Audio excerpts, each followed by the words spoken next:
Hi friends, എല്ലാവർക്കും Nisha rose കിച്ചണിലേക്ക് സ്വാഗതം. ഇന്ന് നമുക്ക് മാങ്ങ അച്ചാറിടുന്നത് എങ്ങനെയാണെന്ന് നോക്കാം. അതിനായിട്ട് ഞാൻ 1 കിലോ മാങ്ങ എടുത്തിട്ടുണ്ട്. ഇതുപോലത്തെ മാങ്ങയാണ് ഞാൻ എടുത്തിരിക്കുന്നത്. ഈ മാങ്ങ നമുക്ക് നന്നായിട്ട് കഴുകി വൃത്തിയാക്കി തുടച്ച് വേണം എടുക്കാൻ. ഈർപ്പം ഒട്ടും തന്നെ ഈ മാങ്ങയിൽ പറ്റിയിരിക്കാൻ പാടില്ല. മാങ്ങയിലും ഈർപ്പം ഇരുന്നാൽ നമുക്ക് കുറേ ദിവസങ്ങൾ അത് വെച്ചിരിക്കുമ്പോൾ പൂപ്പൽ പിടിക്കും. അതുകൊണ്ട് നമ്മൾ നന്നായിട്ട് ഈ മാങ്ങ കഴുകി തുടച്ചെടുക്കണം. അപ്പോൾ അത് എടുക്കുന്ന പാത്രത്തിലോ അത് വെക്കുന്ന പാത്രത്തിലോ പിന്നെ ഈർപ്പത്തിൻ്റെ അംശം ഉണ്ടാകാൻ പാടില്ല. അപ്പം നമുക്ക് ആദ്യം തന്നെ ഈ മാങ്ങ എടുത്ത് കഴുകി നമുക്ക് വൃത്തിയായി തുടച്ചെടുക്കാം. ഞാനിപ്പോൾ മാങ്ങ നന്നായി കഴുകി തുടച്ചെടുത്തുകൊണ്ട് വന്നിട്ടുണ്ട്. ഇപ്പോൾ ഈ മാങ്ങ നമ്മൾ തുടച്ചെടുത്തതിന് ശേഷം ഈർപ്പം നന്നായിട്ട് പോകണമെന്നുണ്ടെങ്കിൽ നമുക്ക് ഒരു 2 മിനിറ്റ് നമ്മളിങ്ങനെ വെയിലത്ത് വെച്ച് എടുത്തിരുന്നാൽ ആ ഈർപ്പം നന്നായിട്ട് മാറി കിട്ടുന്നതാണ്. ഇപ്പം ഞാൻ നന്നായിട്ട് മാങ്ങ ഉണക്കി എടുത്തുകൊണ്ട് വന്നിട്ടുണ്ട്. ഇപ്പോൾ ഈർപ്പം ഒട്ടും തന്നെ ഇല്ല. ഇനി നമുക്ക് ഈ മാങ്ങ ചെറുതായിട്ട് കട്ട് ചെയ്തെടുത്തുകൊണ്ട് വരാം. ഞാൻ മാങ്ങ എല്ലാം ചെറുതായിട്ട് കട്ട് ചെയ്തെടുത്ത് വെച്ചിട്ടുണ്ട്. ഇതിപ്പോൾ നല്ല പച്ചമാങ്ങയല്ല, ചനച്ച മാങ്ങയാണ്, അതായത് പഴുക്കാനായിട്ട് ആരംഭിക്കുന്ന മാങ്ങ. അപ്പോൾ ചനച്ച മാങ്ങ നമുക്ക് എങ്ങനെയാണ് അച്ചാറിടുന്നത് നോക്കാം. അതിനായിട്ട് ഞാനെല്ലാം നല്ലപോലെ ഉണങ്ങിയ ഒരു പാത്രത്തിലാണ് ഞാൻ മാങ്ങ അരിഞ്ഞെടുത്ത് വെച്ചിരിക്കുന്നത്. ഇനി നമുക്ക് ഇതിൻ്റെ കൂടെ ഒരു 10 പച്ചമുളക് ചെറുതായിട്ട് അരിഞ്ഞിടാം. അതിനായിട്ട് ഞാൻ 10 പച്ചമുളക് എടുത്തിട്ടുണ്ട്. ഇനി നമുക്കിത് ചെറുതായിട്ട് അരിഞ്ഞിടാം. ഇതും ഒട്ടും തന്നെ വെള്ളം ഇതിനകത്ത് പറ്റിയിട്ടില്ല. കഴുകി ഉണക്കി എടുത്ത് വെച്ചിരിക്കുന്ന മുളകാണിത്. അപ്പോൾ നമുക്ക് ചെറുതായിട്ട് ഇത് കട്ട് ചെയ്ത് ഈ മാങ്ങയുടെ കൂടെ ചേർക്കാം. ഇപ്പോൾ ഞാൻ 10 പച്ചമുളക് ചെറുതായിട്ട് അരിഞ്ഞെടുത്ത് വെച്ചിട്ടുണ്ട്. കണ്ടോ, ഇതുപോലെ ഞാൻ അരിഞ്ഞെടുത്ത് വെച്ചിട്ടുണ്ട്. ഇനി നമുക്ക് ഈ മാങ്ങയിലേക്ക് നമുക്ക് ഈ പച്ചമുളക് ഇട്ട് കൊടുക്കാം.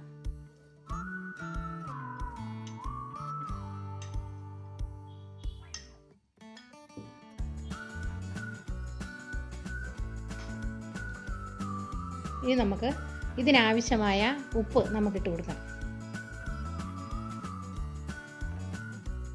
അച്ചാറിടുന്നതുകൊണ്ട് നമുക്ക് ഇച്ചിരി ഉപ്പ് അധികമായാലും കുഴപ്പമില്ല. അപ്പോൾ നമുക്ക് ഉപ്പിട്ട് നമുക്ക് നന്നായിട്ട് മിക്സ് ചെയ്ത് വയ്ക്കാം.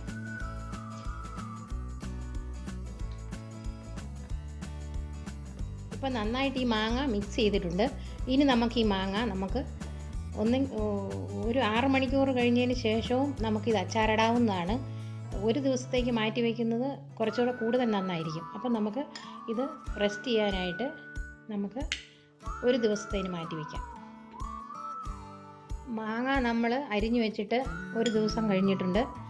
നമ്മൾ ഉപ്പിട്ട് തിരുമ്മിയാണ് വെച്ചിരുന്നത്. ഇപ്പം മാങ്ങയിൽ നല്ല ഉപ്പെല്ലാം പിടിച്ച് മാങ്ങയിലുള്ള വെള്ളമെല്ലാം ഇറങ്ങി അപ്പം മാങ്ങ നന്നായിട്ടൊന്ന് വാടിയിരിക്കുന്ന പോലെയായി.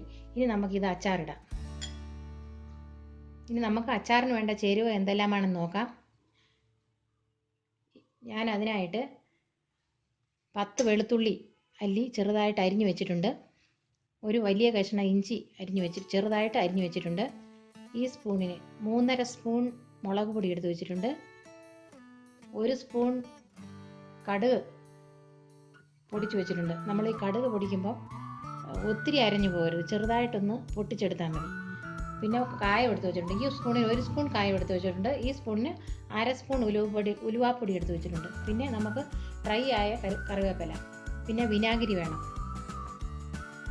ഇതാണ് വിനാഗിരി, ഇതെടുത്ത് വെച്ചിട്ടുണ്ട്. പിന്നെ നമുക്ക് കടുക് പൊട്ടിക്കുന്നതിന് ആവശ്യമായ കടുകും നല്ലെണ്ണയും വേണം. നല്ലെണ്ണയ്ക്കകത്ത് വേണം നമ്മളിത് അച്ചാറിടാനായിട്ട്. അപ്പം നമുക്കിതെങ്ങനെയാണ് അച്ചാറിടുന്നത് നോക്കാം. നമുക്കിനി എങ്ങനെയാണ് മാങ്ങ അച്ചാറിടുന്നത് നോക്കാം. അതിനായിട്ട് ഞാനൊരു പാൻ അടുപ്പി വെച്ച് ഞാൻ ഈ സ്പൂണിന് 4 സ്പൂൺ നല്ലെണ്ണ ഒഴിച്ച് കൊടുത്തിട്ടുണ്ട്. ഇനി നമുക്ക് കടുക് ഇട്ട് കൊടുക്കാം.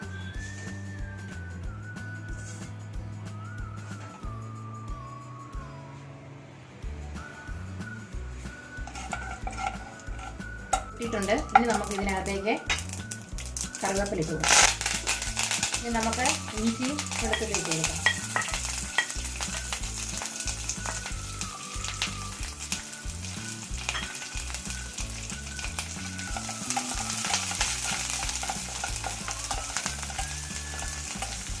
ഇനി ഇതിൻ്റെ അല്പം പച്ചമണം മാറണം, അതുവരെ നമുക്ക് ഇളക്കി കൊടുക്കാം.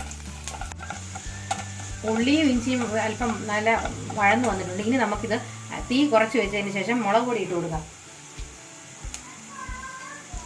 നന്നായിട്ട് തീ കുറച്ച് വെച്ചിട്ട് വേണം മുളക് പൊടി ഇട്ട് കൊടുക്കാൻ, ഇല്ലെങ്കിൽ മുളക് കരിഞ്ഞു പോകും.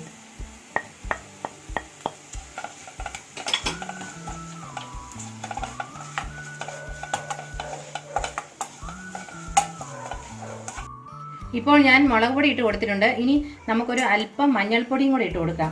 മഞ്ഞൾപ്പൊടി ഇട്ട് കൊടുക്കുന്നത് നല്ലതാണ്. അതുകൊണ്ട് ഞാൻ അല്പം ഒരു 1/4 സ്പൂണോ 1/2 സ്പൂണോ, അത് നിങ്ങൾക്ക് ഇടാൻ ഇഷ്ടമുണ്ടെങ്കിൽ ഇട്ടാൽ മതി, ഇല്ലെങ്കിൽ ഇട്ടില്ലെങ്കിലും കുഴപ്പമൊന്നുമില്ല. അപ്പോൾ ഞാനൊരു 1/4 സ്പൂൺ മഞ്ഞൾപ്പൊടിയും കൂടി ഇട്ട് കൊടുത്തിട്ടുണ്ട്. ഇനി നമുക്ക് ഇതിലേക്ക് മാങ്ങ ഇട്ട് കൊടുക്കാം.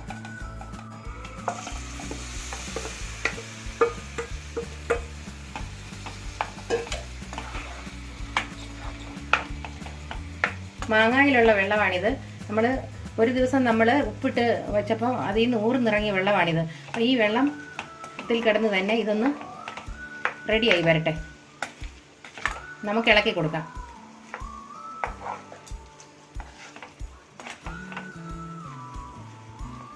നന്നായി മിക്സ് ആക്കി എടുക്കണം ഇതുപോലെ.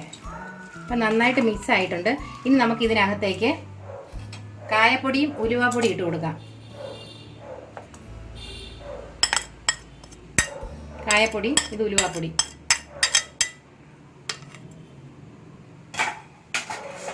അപ്പം നന്നായിട്ട് ഇനി നമുക്ക് ഒന്നുകൂടെ മിക്സാക്കി കൊടുക്കാം. തീ ഞാൻ കുറച്ചാണ് വെച്ചിരിക്കുന്നത്, അല്ലേ മാങ്ങ തിളച്ച് വെന്ത് പോവും. അതുകൊണ്ട് നമ്മൾ ഫ്ലെയിം എപ്പോഴും കുറച്ച് വെക്കണം. മാങ്ങ ഇട്ടതിന് ശേഷം ഫ്ലെയിം അപ്പം അല്പം കുറച്ച് വെച്ച് വേണം നമ്മളിത് മിക്സാക്കി എടുക്കാൻ.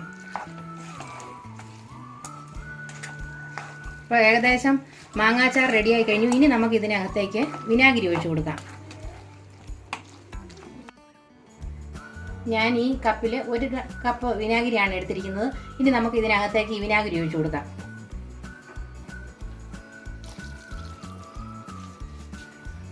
ഇനി നമുക്ക് നന്നായിട്ട് മിക്സ് ആക്കി കൊടുക്കാം. ഇനി അല്പം നമുക്ക് ഫ്ലെയിം നമുക്ക് കൂട്ടി വെക്കണം.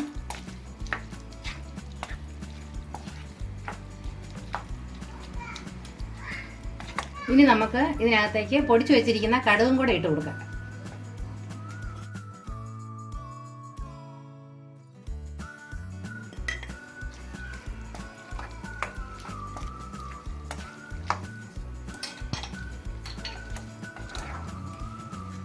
ഇപ്പോൾ നമ്മുടെ മാങ്ങാച്ചാർ ഇവിടെ റെഡി ആയി കഴിഞ്ഞിട്ടുണ്ട്. ഇനി ഇത് അധികം തിളക്കരുത്. അധികം തിളച്ച് കഴിഞ്ഞാൽ മാങ്ങ വെന്തു പോകും. അപ്പം അല്പം തിള വരുമ്പോഴത്തേക്കും നമുക്കിത് ഫ്ലെയിം ഓഫ് ചെയ്യണം. നമ്മൾ ഉപ്പിട്ടാണ് നമ്മൾ ഒരു ദിവസത്തേക്ക് ഇത് കുഴച്ച് മാറ്റി വെച്ചിരുന്നത്. മാങ്ങയിൽ ഉപ്പ് പിടിച്ചിട്ടുണ്ട്. എന്നിരുന്നാലും നമുക്ക് ആ മുളകിലൊക്കെ ഇനിയും കുറച്ചുകൂടെ ഉപ്പിൻ്റെ ആവശ്യമുണ്ട്. അതുകൊണ്ട് നമുക്ക് കുറച്ച് ഉപ്പും കൂടെ ഇതിനകത്തേക്ക് ഇട്ട് കൊടുക്കാം. ഇനി നമുക്ക് നന്നായിട്ട് ഇളക്കി കൊടുക്കാം.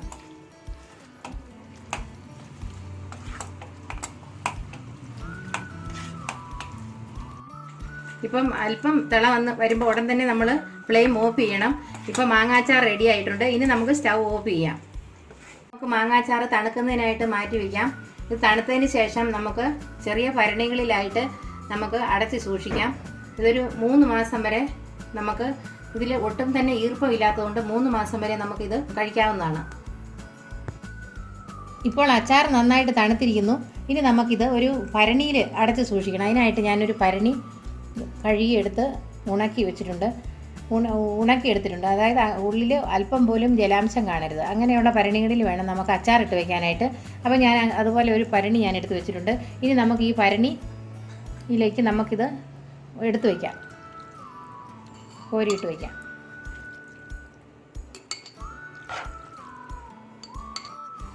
ഞാനിപ്പോൾ ഈ ഭരണി നിറയെ എടുത്ത് വെച്ചിട്ടുണ്ട്.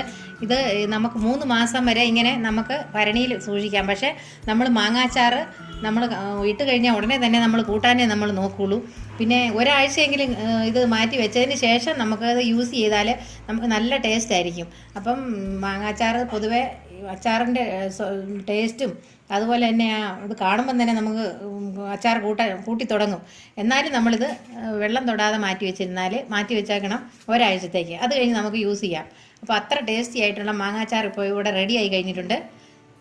അപ്പോൾ നിങ്ങൾക്ക് ഈ വീഡിയോ ഇഷ്ടമായെങ്കിൽ ഞങ്ങളുടെ ചാനൽ സബ്സ്ക്രൈബ് ചെയ്യുകയും ലൈക്ക് ചെയ്യുകയും ഷെയർ ചെയ്യുകയും ചെയ്യണം. Thank you.